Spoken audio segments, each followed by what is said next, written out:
তোমরা কিন্তু অনেক সময় কমেন্ট করো যে দিদিভাই তুমি কিভাবে রেডি হও, সবটাই কিন্তু শেয়ার করো। তো আজ অনেকদিন বাদে কিন্তু তোমাদের রিকোয়েস্টে আবার সেই ব্লগটা নিয়ে চলে এলাম। তো হ্যালো মাই লাভলি ভিউয়ার্স, সবাই কেমন আছো? আশা করছি সবাই ভালো আছো, আর আমিও ভীষণ ভালো আছি। তো আজকে কি কারণে রেডি হচ্ছে সেটা আশা করি আর তোমাদেরকে বলতে হবে না, কারণ আগের ব্লগটা আশা করি তোমরা দেখেই নিয়েছো। হ্যাঁ গো হ্যাঁ, আজকে কিন্তু ছিল আমার প্রমোশন ভিডিও শুট, তো সেই কারণেই কিন্তু দুপুরের খাওয়া দাওয়া করে আমি রেডি হতে বসে পড়েছি। তোমরা কিন্তু বলেছিলে আমি কিভাবে রেডি হই সেটাই দেখাবো, তার মানে যে সবসময় মেকআপ করবো এটা কিন্তু একদমই না। যদিও আজকে শরীরটা খুব একটা ভালো ছিল না, সেই কারণেই কিন্তু আরো মেকআপ করতে ইচ্ছে করলো না। আর তোমাদের কিন্তু অনেকেরই ডিমান্ড আছে যে দিদিভাই তুমি কোন ক্রিম ইউজ করো, তো সেটাই কিন্তু আজকে তোমাদেরকে বলবো। প্রথমেই কিন্তু মুখটাকে খুব ভালো করে ক্লিন করে নিয়েছি, আর তারপরে কিন্তু এখন একটা লোটাসের ডে ক্রিম মেখে নিলাম। আর তোমরা মুখে যে ক্রিমটা দিচ্ছ সেই ক্রিমটাই কিন্তু সবসময় গলাতে দেওয়ারও চেষ্টা করবে। ডে ক্রিমটা কিন্তু ময়শ্চারাইজারেরও কাজ করে দেয়, তো সেই কারণেই আর আলাদা করে কোনো ময়শ্চারাইজার ইউজ করিনি। আর এখন কিন্তু আইব্রোটা খুব ভালো করে সেট করে নিচ্ছে। আমার আইব্রোটা কিন্তু খুবই কম, তো সেই কারণে আইব্রো সেট না করলে কিন্তু একদমই ভালো লাগে না। আর প্রথমেই কিন্তু তোমাদেরকে বলেছিলাম আজকে কিন্তু কোনো মেকআপ টিউটোরিয়াল ব্লগ শেয়ার করছি না, কিন্তু আমি যেভাবে নর্মালি রেডি হই সেটাই আজকে শেয়ার করব। তোমরা দেখবে নর্মালি কোথাও বেরোনোর সময় একদমই কিন্তু ফাউন্ডেশন ইউজ করতে ইচ্ছে করে না, তো আমারও কিন্তু সেম অবস্থা সব সময়ই হয়।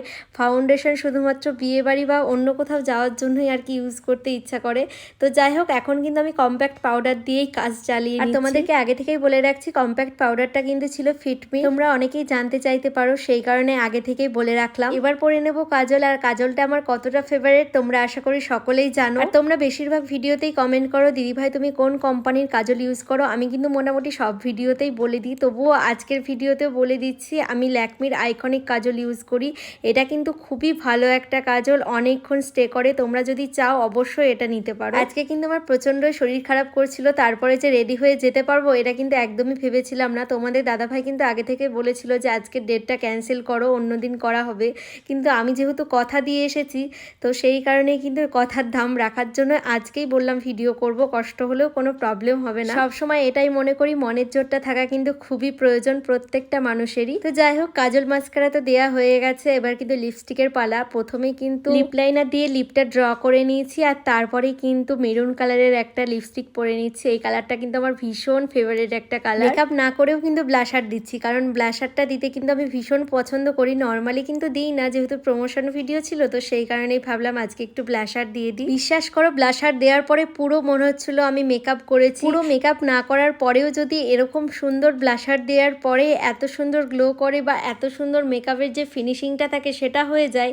তাহলে তো কোনো আর কথাই হবে না। তো যাই হোক, লাস্টে কিন্তু হালকা করে একটু হাইলাইটারও দিয়ে দিয়েছিলাম। আর এখন কিন্তু আমি পুরোপুরি রেডি হয়ে গেছি, শুধু তাড়াহুড়োর কারণে আলাদা করে আর কোনো ভিডিও ক্লিপ নেওয়া হয়নি। আর আমি আর তোমাদের দাদাভাই কিন্তু চলে এসেছি পুরোমা গিফট সেন্টারে, এখানকারই কিন্তু আজকে ভিডিও শুট ছিল। আর এই দোকানের প্রত্যেকটা কালেকশনে কিন্তু ভীষণ সুন্দর। তোমরা যারা আগের ব্লগটা দেখোনি তারা কিন্তু এখনই দেখে এসো, কেউ কিন্তু মিস করে যেও না, প্রত্যেকটা জিনিসই কিন্তু অসাধারণ ছিল। আর যাদের যাদের যেটা পছন্দ হবে তারা কিন্তু বাড়িতে বসেই এগুলো অর্ডার দিতে পারবে, তো এখন তো আর কোনো চিন্তাই নেই।